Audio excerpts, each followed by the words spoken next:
Bom dia a todos, muita paz, é sempre uma alegria retornar a esta casa, onde se estuda a doutrina espírita na sua pureza doutrinária. E eu trago hoje um tema da moda para a gente discutir. Nós vamos fazê-lo em duas partes. Na primeira parte, uma palestra, isto é, uma conversa. Palestrar, falar, conversar. E na segunda parte, uma conferência. Vou conferir um texto importante para a doutrina espírita. E eu vim falar hoje sobre crise. Uma palavra da moda, uma palavra que está aí no nosso cotidiano, que invade as nossas casas e que muitas pessoas absorvem e interiorizam, dando mais sentido às emoções do que à razão. Desde que o mundo é mundo, existe crise, isto é, o apogeu de uma situação de desorganização social, econômica, política, familiar, pessoal. Depende o momento em que se encontra este fenômeno. Então, podemos ver crise ao longo da história da humanidade. Crise pela busca do alimento, nos primórdios da nossa civilização, nos primórdios da organização social. Passamos aí por grandes impérios, né? Grego, egípcio, romano, e vamos pela história. Ficamos quase 1000 anos numa idade chamada Idade Média, onde a religião era aterrorizante. Muitas vidas foram ceifadas em nome das religiões, da religião que pretendia dominar o mundo, mas uma dominância pela força, não pelo amor, como o Cristo que veio para implantá-lo e implementá-lo no coração de cada um. Então, a gente vai vivendo crise. Nos lembramos apenas de alguns momentos da história em que isto acontece. Se eu pegar o Brasil do final do século XIX, o século XX, todos nós vivenciamos crises em muitos momentos, né? O Brasil sai do século XIX como o último país escravagista. Foram 300 anos em que nós exploramos os nossos irmãos negros, considerando-os inferiores, considerando que eles devessem dar a sua força de trabalho como se fosse propriedade nossa. Saímos desse momento com o termo de abolição, como se fizéssemos um grande favor. Não, nós saímos por pressão internacional. E o que fizemos? Uma injustiça maior, criando uma crise da qual ainda não saímos. Botamos os negros na rua e trouxemos estrangeiros para ocupar os seus lugares. E para onde eles foram? Sem eira nem beira, sem roupa, foram para o meio da estrada. Nas grandes cidades, como no Rio de Janeiro, foram ocupar os morros, onde existia uma plantinha chamada favela. Aí, o pessoal, onde é que você está morando? Moro lá na favela. Essa é a origem do termo favela. E eles foram marginalizados e, lamentavelmente, ainda são marginalizados, né? Esse é apenas um dos problemas. A Primeira República foi terrível, foram golpes em cima de golpes. Tivemos, no plano mundial, a Primeira Guerra Mundial. No Brasil, nos anos 20, 30, 40, vivemos a Revolução de 20, de 24, de 30, de 32, a intentona de 35. E muitos daqui talvez nasceram até antes da Primeira Guerra Mundial, não sei. Os que ainda têm cabelo branco na cabeça, certamente nasceram no final da Segunda Guerra Mundial. Uma guerra que ceifou 20 milhões de vidas. E o Brasil saía de uma ditadura de 15 anos. Entramos num período com um governo que fechou as casas de jogo, as boates, tivemos crises políticas, cassações, prisões, e entramos no governo Vargas numa segunda etapa eleito pelo povo, com enormes crises, que culminou com a morte, a tentativa de assassinato de um jornalista que era contrário ao Vargas, Carlos Lacerda, e a morte de um major da Aeronáutica, o Major Vaz. Getúlio deixa uma frase dizendo que saio da vida para entrar na história. Fez coisas boas? Fez. Em 1934 fez uma lei de proteção aos animais, a primeira lei de proteção aos animais do Brasil. O Código das Águas também desta época. Leis trabalhistas, lei do petróleo, mas teve coisas muito ruins, né? Tinha como chefe da polícia um homem sanguinário, Filinto Miller, que praticava horrores quando investigavam a pessoa. Apagava o seu charuto no seio de uma mulher. E com os homens faziam coisas inomináveis. Getúlio sai da vida e aí entra, para fechar o seu ciclo, tivemos crise em cima de crise, né? Carlos Luz, o vice, assume por 2 dias. Depois vem Nereu Ramos, e as coisas vão se sucedendo. Ranieri Mazzilli, Juscelino tentavam caçar a sua candidatura, depois tentaram caçar a sua posse e destituí-lo durante o seu governo por 2 vezes numa revolta da Aeronáutica. Dizia Juscelino que faria um governo de 50 anos em 5. Fez, mas deixou o Brasil com muitas dívidas. Sai Juscelino, vem Jânio, que fica 7 meses, numa tentativa de fechar o Congresso. Depois dele, o vice estava na China, foi impedido de voltar, foram dias para que o retorno se desse sob uma mudança da Constituição que botasse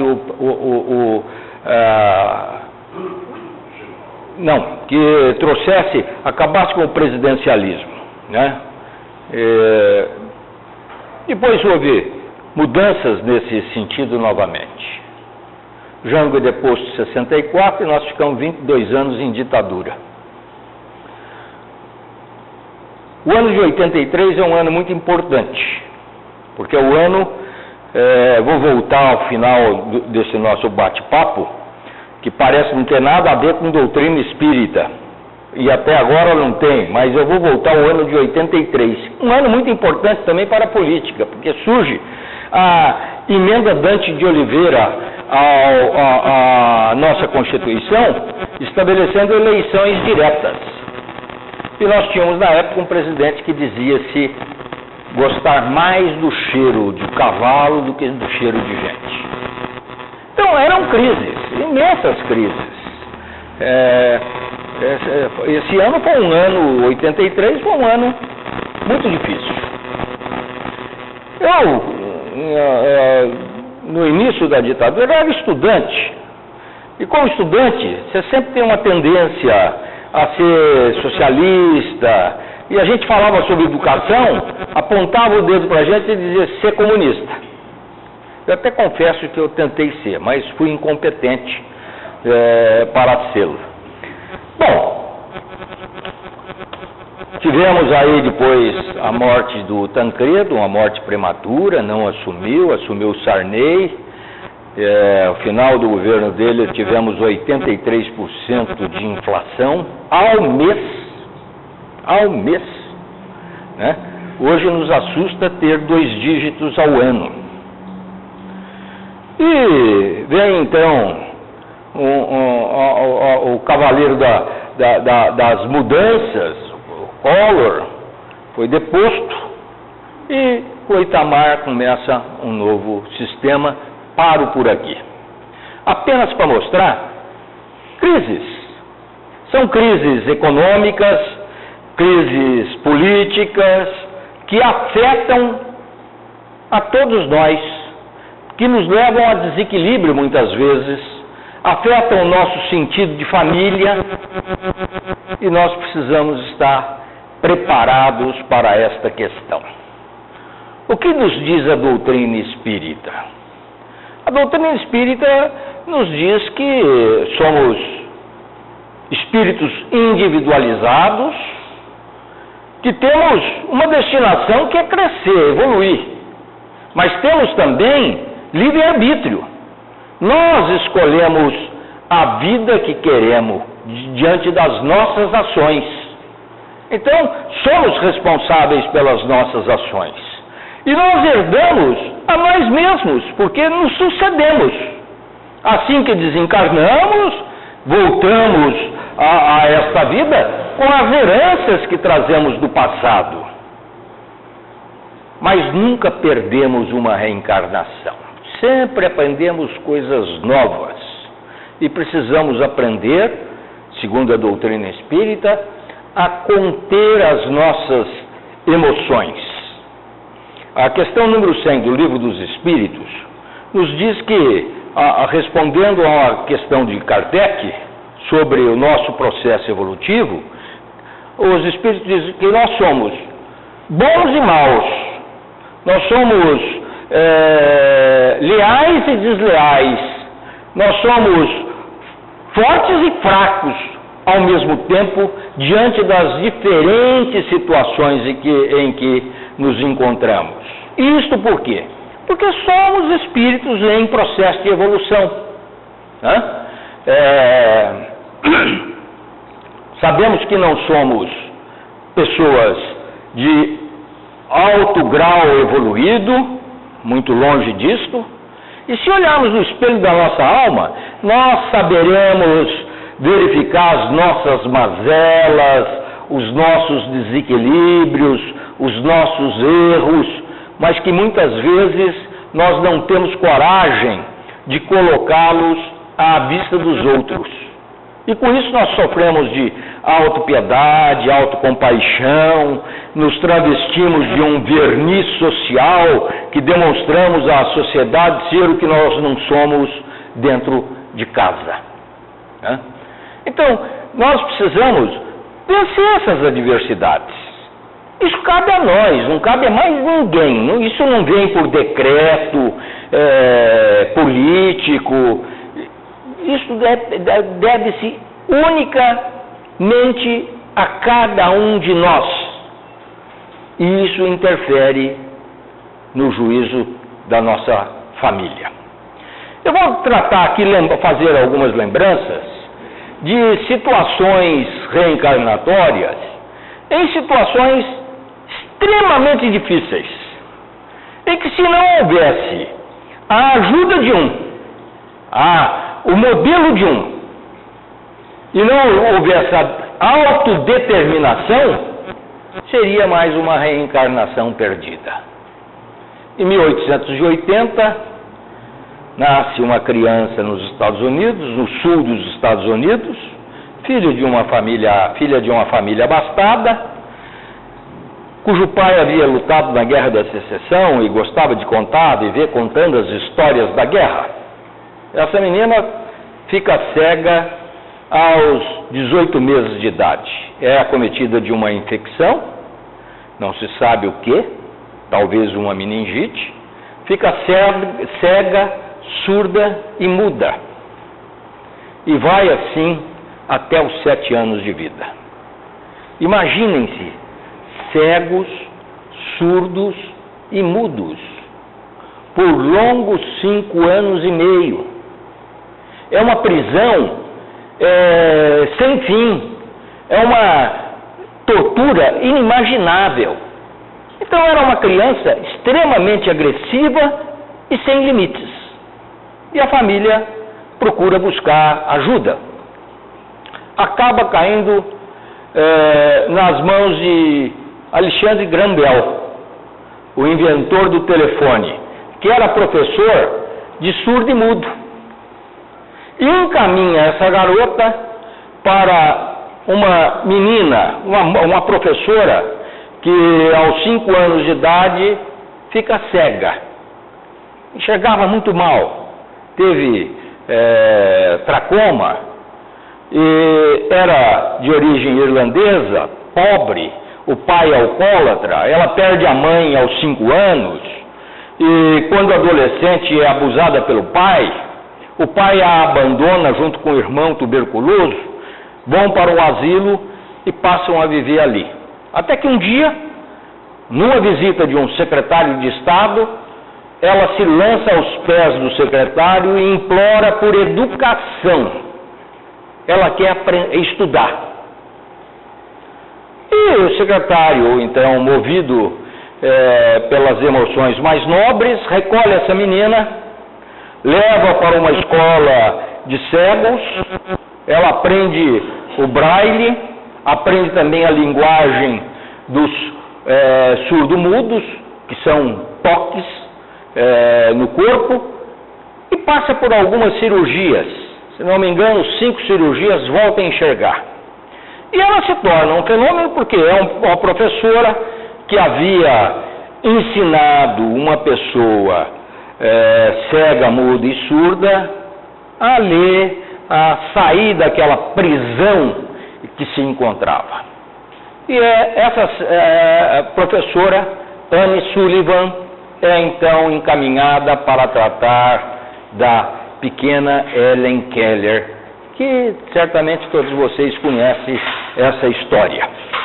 Porém, é uma história de determinação, de autoconfiança, muito bonita. O primeiro contato que ela tem com Helen Keller, ao tocá-la, a menina se torna extremamente agressiva e ela vê que a garota precisava de limites. Filhos precisam de limites. E ela diz isso aos pais. No jantar daquela noite, ela percebe que a garota vai rodeando a mesa, colocando a mão no prato dos outros, comendo como um animal, digamos assim, e ao tentar chegar no prato dela, ela não deixa. Isso causa uma primeira má impressão do pai. Ela bota pai e mãe para fora e fica horas naquela sala de jantar. Quando descortina-se para a família, a sala é uma pintura de comida para todos os lados e ela própria. Mas a menina está sentada à mesa pela primeira vez comendo com colher. Ela pede então 2 meses para trabalhar esta criança, apenas para educá-la. Ensina algumas palavras à menina com os toques de mãos, né? Os sinais de toques diferentes do braille. E essa menina aprende, mas sem saber o sentido das palavras. Quando retorna à casa para a convivência novamente com a família, ela novamente perde o sentido de organização. E a professora é rígida, o pai bota a professora para fora. No dia seguinte, ao se despedir, ela percebe que a menina está numa bomba de água, brincando com a água. Então ela toma a mão da menina, coloca sobre a água fria e na outra mão ela escreve a palavra água. Segundo Helen Keller, aquele foi o momento do seu renascimento, porque pela primeira vez ela soube que as palavras tinham sentido e que designavam cada objeto. Assim, a professora pega a boneca, soletra a palavra boneca, ela aprende, e naquele momento deslumbrante, ela abraça o pai e a mãe e passa a ser educada pela professora que a acompanha durante toda a vida. Ela aprende a ler, a escrever no braille, no linguagem de surdo e mudo, e aprende a falar, porque ela queria falar. Aprende a falar com a professora impondo as suas mãos, os dedos na garganta, nos lábios, no nariz, e ela aprende então a entonação das palavras. O início foi difícil, mas depois ela é levada para algumas escolas e aprende, faz universidade, torna-se uma conferencista famosa, visitando cerca de 35 países. Aprendeu a tinha pleno domínio do inglês, do francês, do alemão. Tinha conhecimentos de astronomias, do grego, do latim, enfim, uma inteligência maravilhosa. Mas o mais bonito disto tudo é a sua libertação, a sua autodeterminação. Ela não tinha compaixão de si mesmo, ela se liberou, ela cresceu e deixou-nos um exemplo de perseverança.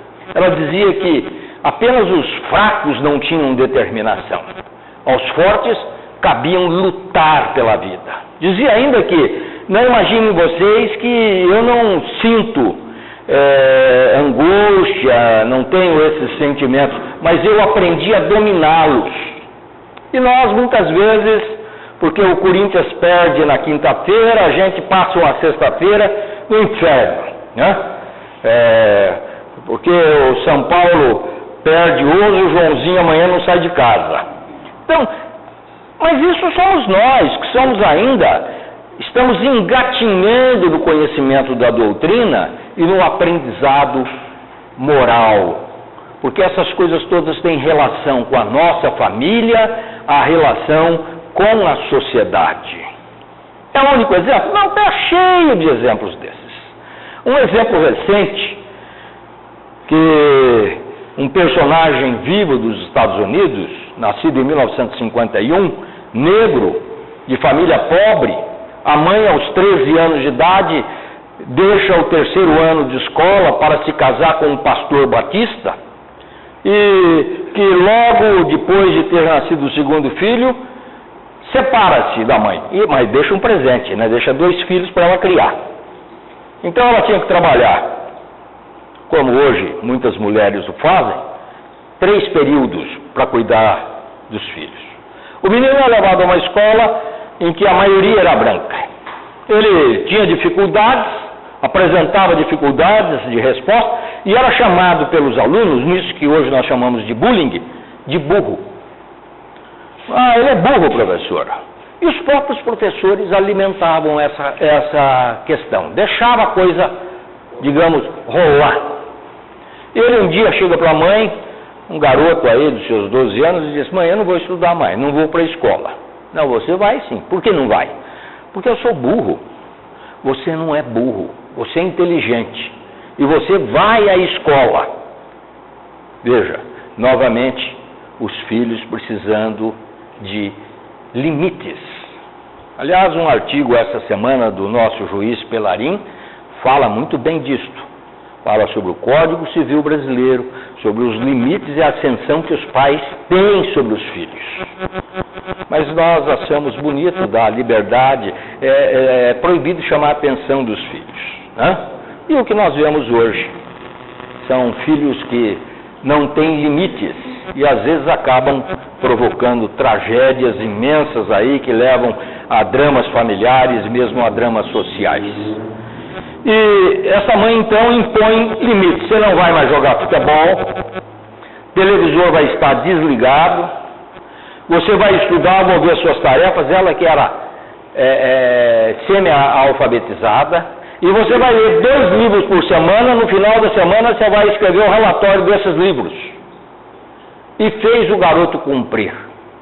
O garoto, num ano, tornou-se o expoente da classe, foi o orador da turma, terminou o 2º grau, fez psicologia numa universidade americana de destaque e depois foi para a Universidade de Michigan, onde fez medicina, especializando-se em neurocirurgia. Foi candidato a ser neurocirurgião no mais importante hospital universitário dos Estados Unidos, o Johns Hopkins University. E ele ali se destacou. Foi o primeiro cirurgião a fazer uma cirurgia intrauterina. E o primeiro cirurgião a separar gêmeos siameses ligados pelo cérebro. Uma cirurgia que foi planejada durante 5 meses. E ele tinha receio de fazer porque todas as cirurgias até então realizadas no mundo levaram as pessoas a óbito. Mas quem estava ao seu lado? A mãe. Vai, meu filho, você consegue, faça. Você tem fé e conhecimento. E ele, dotado de uma visão maravilhosa, de mãos extremamente equilibradas, faz a separação em 1986, se não me falha a memória, que o alemão já começa a bater aqui há muito tempo, separa com sucesso essas duas crianças. Ben Carter é candidato à presidência dos Estados Unidos pelo Partido Republicano, um partido extremamente conservador, mas ele não tem condições nenhuma de se manter nas primárias. Esses são 2 exemplos. Um terceiro exemplo que é muito conhecido nosso. Um exemplo que o Richard Simonetti nos traz sobre o Chico Xavier, que todos nós conhecemos. Tinha um problema de visão seríssimo, né? Uma pressão ocular que fazia-o chorar, às vezes os olhos sangravam. E um dia ele pede então para Emmanuel, o seu guia e mentor, e pedisse ao Dr. Bezerra de Menezes ou algum outro espírito evoluído para que lhe curasse daquele problema. E Emmanuel responde para ele: você não tem cura, continua fazendo o teu trabalho. Mas, Emmanuel, o senhor vê que eu tenho dificuldades para exercer a mediunidade assim. Você não tem cura, mas tem tratamento. Continue. E ele que foi alçado por Emmanuel para escrever 50 obras mediúnicas, escreveu mais de 420. Então, era um homem que tinha resignação, mas não era uma resignação passiva, era uma resignação ativa. Ele sabia que ele tinha o problema, mas ele não podia se debruçar sobre o problema. Ele resolvia ir à luta e continuava. A resignação passiva casos que nós verificamos muitas vezes nas nossas casas, batendo as nossas casas, alguém com um bilhetinho: sou surdo e mudo, preciso da sua ajuda, sou cego, preciso da sua ajuda. Quer dizer, não teve alguém para encaminhá-lo a uma escola para que ele pudesse lutar a respeito da sua vida. Joana de Ângeles tem uma frase famosíssima, muito boa para essas questões, que diz assim: se os teus problemas não têm solução, por que reclamas? Não tem solução. Busca um outro caminho. Se os teus problemas têm solução, por que reclamas? É a luta, resolve o problema. Então, são exemplos de vida, são modelos que a espiritualidade nos manda. Muitas vezes são espíritos em karma, né? Com um determinado karma, que não fogem à luta, vão à luta. Outras vezes são espíritos que requerem, solicitam esta situação para servirem de modelo e mostrar que é possível lutar, tudo é possível fazer. Nós sentimos uma dorzinha no calo, já achamos que o mundo vai terminar. As finanças dão uma baixa, e a gente quer manter o mesmo padrão de vida, entramos numa situação de depressão. E não se pode fazer isso. Nós sabemos que devemos lutar pela vida, sabemos que somos espíritos eternos, que estamos aqui para galgar a felicidade, mas que essa felicidade virá com os milênios de provações, de situações, de evolução, de experimentação que teremos, né? Então, a crise, ela ocorre inicialmente dentro de nós mesmos. A crise precisa ser combatida dentro da razão e não dentro das emoções. É tão comum vermos uma crise familiar gerada pelas emoções, em que as conversas poderiam ter sido realizadas e acertado os parâmetros, mas as emoções afloram, principalmente no campo dos ciúmes, no campo de adversidades, que todos nós estamos sujeitos. Quem de nós não passou aqui por uma crise? Crise política eu nem vou dizer, porque todos nós já nascemos em momentos de crise. Crise econômica é a mesma coisa. Crises familiares, certamente todos nós tivemos, ou temos, ou teremos. Pode ser um filho, pode ser uma situação de um parente muito próximo, em algum tipo de desequilíbrio. Tudo isso pode nos acontecer. Mas se nós tivermos a razão acima do coração, certamente nós vamos passar pelos momentos, porque tudo isso passa. Tudo passa. Então eu quero voltar ao ano de 1983 e me permitam aqui, agora, uma conferência. Não vou ler o texto na sua integridade, mas deixarei depois a mensagem de Eurípides Barçanufo sobre crise na psicografia de Sueli Caldas Schubert. E Eurípides começa assim: irmãos queridos, diante dessa crise que se abate sobre o nosso povo, face a essa onda de pessimismo que toma conta dos brasileiros, frente aos embates que o país atravessa, nós, os seus companheiros, trazemos na noite de hoje a mensagem de fé, de coragem e estímulo.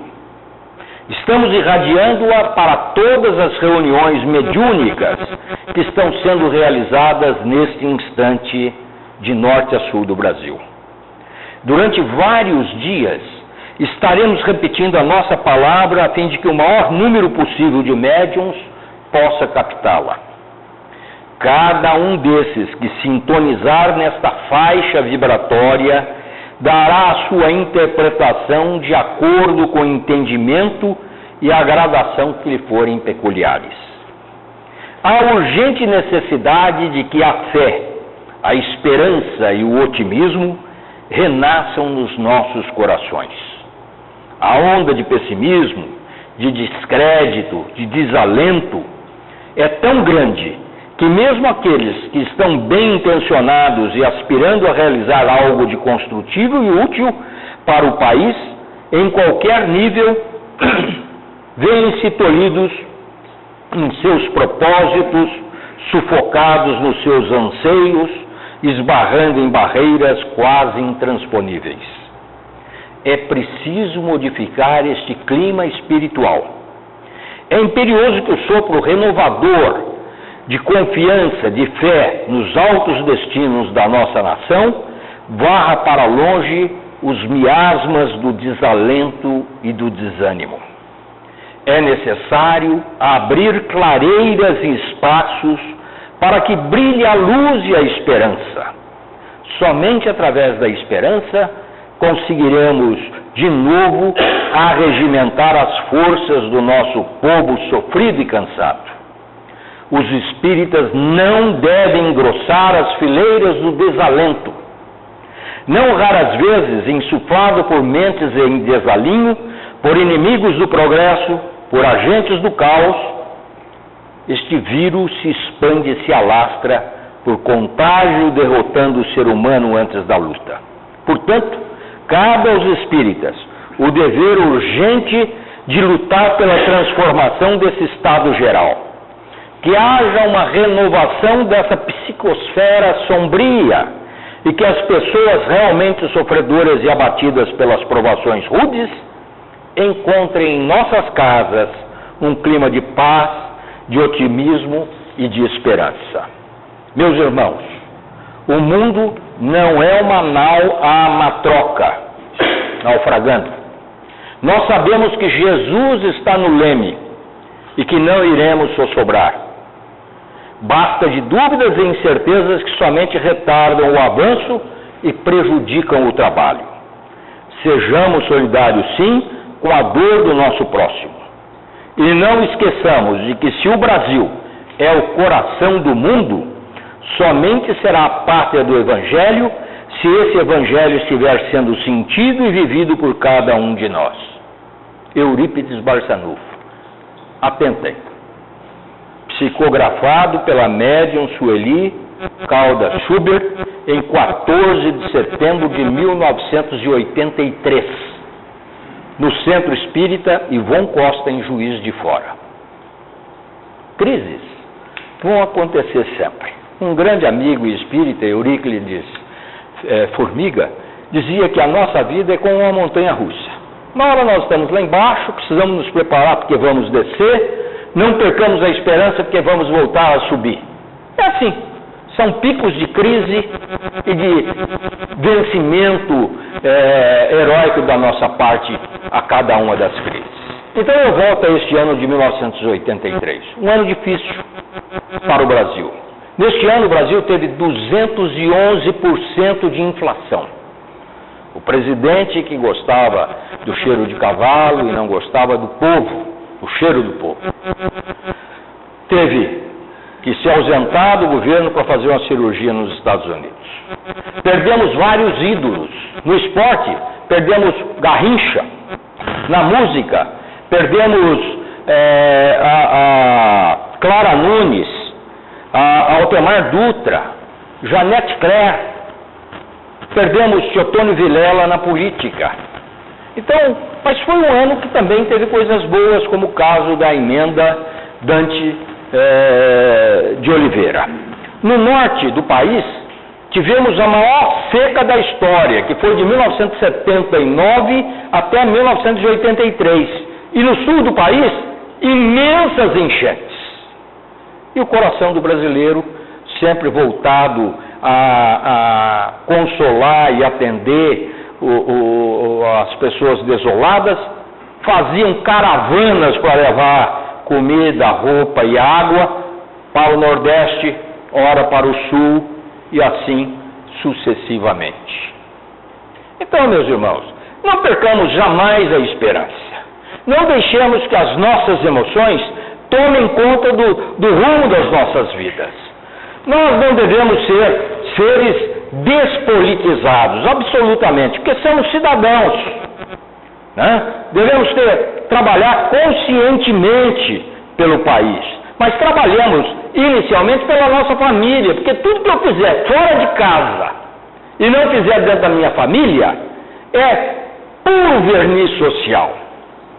E a gente tem que mostrar correção, honestidade, integridade, moral elevada para os nossos filhos. A melhor educação é o exemplo que nós damos. E às vezes nós vamos para as ruas nos esquecendo dos familiares. Eu vou encerrar com um versinho de um poeta paulista, Guilherme de Almeida, poeta maravilhoso, que não era espírita, mas fez uns versinhos que nos cabem muito bem. Diz assim: tudo muda, tudo passa neste mundo de ilusão. Vai para o céu a fumaça, fica na terra o carvão. Como espírita, Eu entendo que a fumaça são as nossas almas, o nosso corpo, a nossa vaidade, o nosso egoísmo ficam na terra. Eu repito, tudo muda, tudo passa neste mundo de ilusão. Vai para o céu a fumaça, fica na terra o carvão. E para a hierta, só tu, coração, não mudas, porque és puro, porque és bom. Que todos tenham um bom domingo. Joãozinho, calma, hein?